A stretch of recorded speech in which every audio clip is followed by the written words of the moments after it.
I hope you are doing well. Today we'll speak about how to fix or how to solve the problem of homepage on eBay.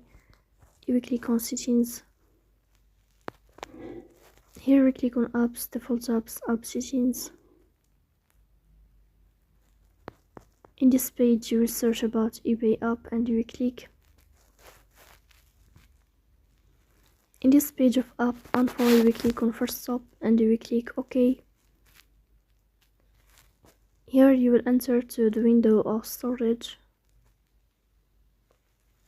Here you will click on clear cache. Then we go to Play Store. You will search about eBay online shopping and selling app. Then you will update your app here if you find update. So that's all. Don't forget to support us by like and subscribe.